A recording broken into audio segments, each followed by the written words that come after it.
You know, when you go to the theater to see a play, you sit down in those nice, plush, velvet chairs, Yeah. the lights go down, and you're completely transported. Right, you just get lost in it. Exactly. You see the actors, the costumes, the drama right in front of you. But what you don't see, and what you are explicitly, designed not to see, are the stagehands in the wings. Yeah, the invisible crew. Right. You don't see the complex system of pulleys or the safety rigs or the lighting cues. You just enjoy the magic, completely unaware of this massive hidden infrastructure making it all work. Because, I mean, if the play is going well, that behind-the-scenes world has to be invisible. If you notice the stagehands, the whole illusion is broken. Yeah, completely.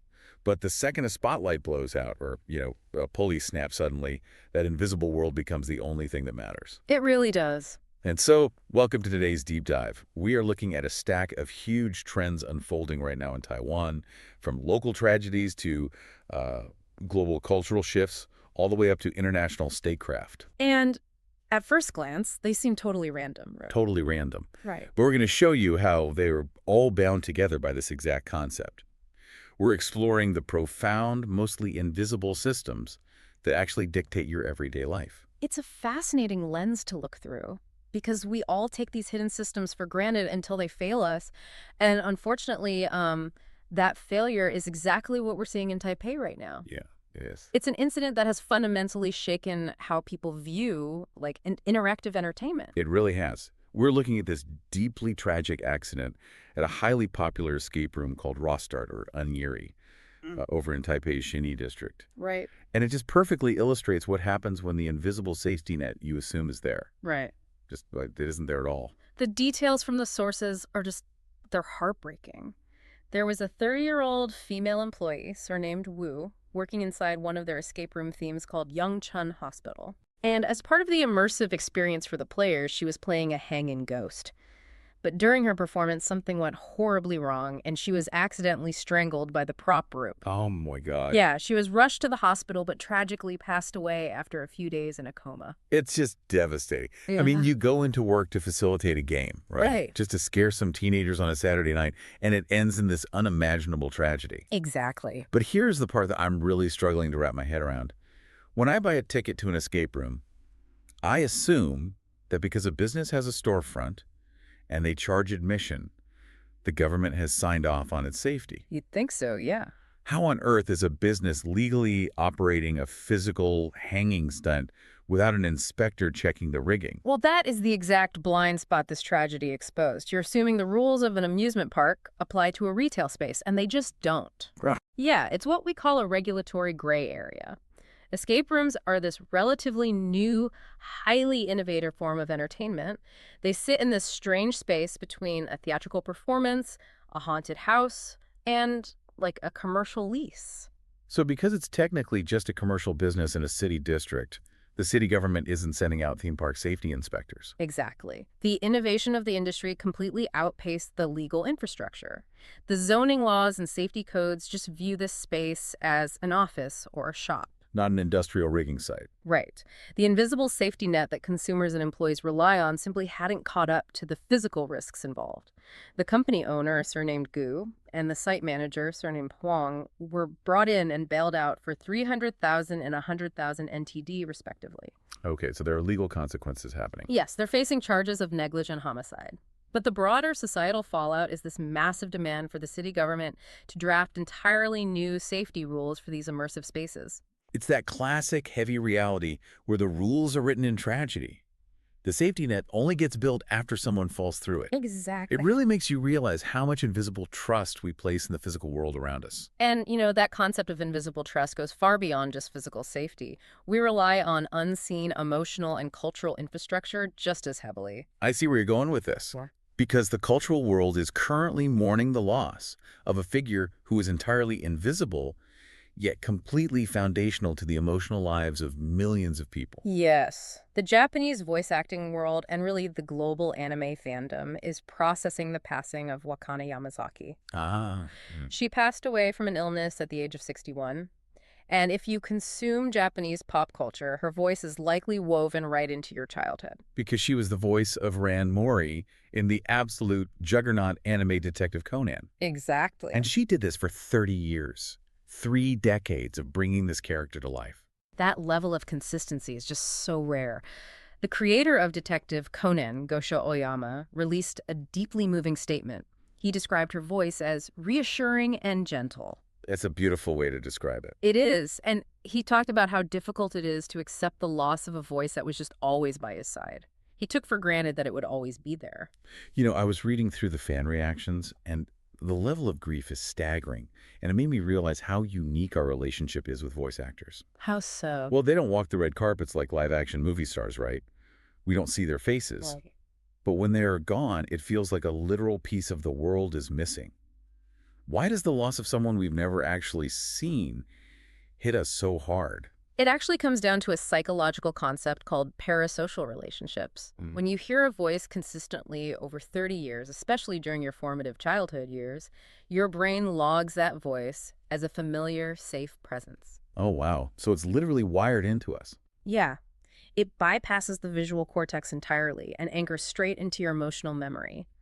The human brain isn't fully wired to differentiate between a real friend's voice and a voice that brings you comfort through a television screen every week. That makes total sense. It's emotional infrastructure. She was the invisible soundtrack to a feeling of safety and nostalgia. Precisely. The show will continue, of course. The role is being passed to Akemi Okamura, who fans will recognize as the voice of Nami from One Piece. Oh, right, Nami. But the outpouring of grief for Wakana Yamazaki is a powerful reminder. These invisible cultural voices shape our inner lives in ways we barely register until the microphone goes silent. And it's fascinating how that deep, invisible cultural devotion, like the love for Japanese anime, eventually drives physical reality. We don't just consume the media, we want to physically touch the culture. Right, which brings us to the massive online travel boom currently taking over social media feeds in Taiwan. The shift from digital consumption to physical travel is happening at an unprecedented scale right now. The DTC online travel fairs are in full swing. Yeah, they are. And the promotions being offered by airlines are completely upending how we view international travel. Like, I was looking at these travel fairs, and my jaw hit the floor. The prices are insane. China Airlines and Tigerair are offering discounts up to 81% off. You can get a flight to Seoul for under 6,000 NTD right now. Wow. Okinawa for around 6,216 NTD. Even long-haul flights like Seattle or San Francisco are hovering around 15,000 NTD. How is that mathematically possible for an airline? With fuel, staff, airport taxes, they have to be losing money on a 6,000 NTD ticket to Korea. Well, you're touching on the exact mechanism at play here. It's called loss leader pricing, combined with aggressive digital gamification. Okay, loss leader, meaning they took a hit up front. Exactly. The airline might take a loss on that specific seat, but they are capturing something much more valuable. Your data, your loyalty, and your integration into their digital ecosystem. Wait, explain the gamification part, because it does feel different booking a ticket these days. So the sources specifically highlight how these airlines are integrating their sales with platforms like Line. And for anyone listening outside the region, Line isn't just a messaging app. Right, it's everything. Yeah, it's an everything app used for payments, shopping, social networking. The airlines offer points and extra cash back if you book through these specific interfaces. Ah, I see. And they use dynamic algorithmic pricing. The prices fluctuate based on demand, the time of day, your browsing history, all to create a sense of urgency. Ah, so it's the FOMO, the fear of missing out. You see the price ticking down, you see the points you could earn, and suddenly it's not a major financial decision anymore. It's a game. Right, it's a game you have to win before the timer runs out. Exactly. The invisible hand of the algorithm is actively training consumers to view international travel as a casual impulse purchase. It used to be this luxury you saved up for. Yeah, big deal. But now, because of this digital architecture, it's a competitive everyday sport for summer holiday planners. The barrier to crossing an international border has been artificially lowered by code. Okay, so algorithms are democratizing access to these incredible places. But here is the ultimate contrast. While we are all clicking our way to a 6,000 NTD weekend in Seoul, there are still spaces on this planet where no amount of line points and no amount of money can ever buy you access. We are moving from the algorithmically accessible to the geopolitically untouchable. We are talking about Zhongnanhai. Right. For anyone unfamiliar, Zhongnanhai is a highly secure political complex in Beijing, located immediately adjacent to the Forbidden City. It's massive. It serves as the central headquarters for the Chinese Communist Party and the State Council. It's the absolute nerve center of power. Mm. And recently, U.S. President Donald Trump visited this complex to meet with Chinese President Xi Jinping.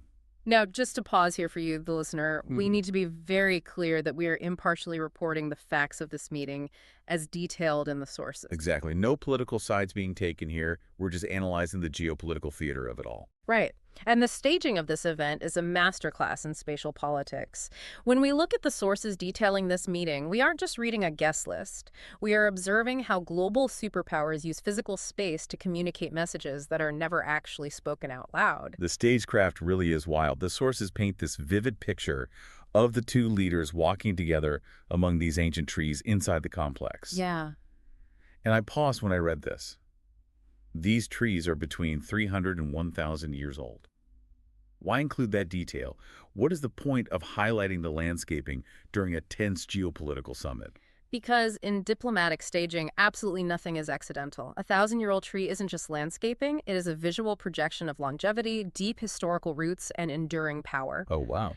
By walking a foreign leader through that specific environment, the host is subtly communicating the permanence and the deep time scale of their civilization compared to the relatively young history of the guest's nation. That is entirely psychological. That's incredible. And then there's this exchange that happens during the walk. Trump explicitly asks Yer if other foreign leaders are hosted there in Zhongnanhai. Yes. And she responds, very rarely. For example, Putin, I don't know much about diplomatic protocol, but why not just meet in the Great Hall of the People? Why bring him into the inner sanctum? That is the currency of access. The Great Hall of the People is for formal public statecraft. It is the official venue. Okay. Zhongnanhai is the private sanctuary. Historically, the list of U.S. presidents allowed inside is incredibly short. Nixon, George W. Bush, Obama. That's a very short list. Right. By granting this access to Trump and by specifically name-dropping Putin as one of the few others who receive it, Beijing is creating an exclusive tier of geopolitical VIPs. It communicates a message of distinct prioritization. It basically says, we view you as a peer worthy of the private quarters, not just the public reception room. It's the VIP room of global politics. The physical space you are allowed to occupy dictates your standing in the global hierarchy. It's fascinating, but it also feels so incredibly distant. It does. We started this deep dive talking about a local tragedy in an escape room, and now we are talking about the choreography of global superpowers among 1,000-year-old trees. How do any of this relate to a normal person's everyday life? Well, that feeling of disconnect is incredibly common, but bridging that exact gap was the entire focus of a recent, highly discussed speech given by former President Tsai Ing-wen. Right. This was at Zhongnanhai University's Luce Chapel. Yes. I read the transcript of this speech, and she broke it down so practically. Because when a young person hears the word politics, they picture exactly what we just talked about. Guys in suits making decisions behind closed doors in untouchable palaces. Exactly. But Tsai argued that politics isn't just distant summits. Politics is your rent, it's your school tuition, it's marriage equality, which Taiwan achieved in 2019. She went even further to highlight the unglamorous, often invisible machinery of governance. A perfect example she used was Taiwan's pension reform. Right. The sources noted that this specific reform saved the system 259 billion NTD, but it was described as politically agonizing. Very. Why was it so difficult if it saved that much money? Because you have to look at the mathematical reality of the demographic crisis. You have a shrinking base of young taxpayers funding the retirements of a rapidly booming, aging population. So the math just doesn't work. The math was leading directly toward collapse, but fixing it meant the government had to break a promise. They had to tell retirees that they would be receiving less money than they were historically guaranteed. You are taking money out of people's pockets today to save a system for a generation that hasn't even entered the workforce yet. Exactly. It requires immense political capital and causes massive societal friction. It's not a flashy photo op in a palace. It is the invisible, agonizing math of sustaining a society. That is what everyday politics actually is. And she tied that everyday reality to Taiwan's position on the global stage. She had this quote that really struck me. She was explaining why Taiwan is constantly in global headlines, why this island is always a topic of international debate. What did she say? She said, because Taiwan is so important, it has so many worries. That is a profound distillation of the geopolitical reality. To understand that, you have to understand Taiwan's geographic and technological position. Right. Geographically, it sits at the core of the first island chain, which is essentially the first line of defense archipelagos off the East Asian coast. Technologically, it is the absolute heart of the global AI supply chain. The chips that power the modern world are built here. Yes, that dual status creates an unbelievable amount of pressure from global superpowers.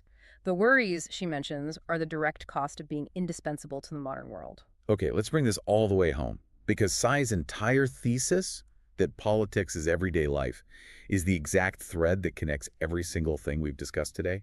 Think about it. Politics, that ultimate behind-the-scenes force, dictates the zoning laws and safety regulations that either protect or fail the workers in our weekend escape rooms. It governs the aviation treaties, the tax structures, and the economic trade agreements that allow airlines to algorithmically price those 6,000 NTD flight tickets to Seoul.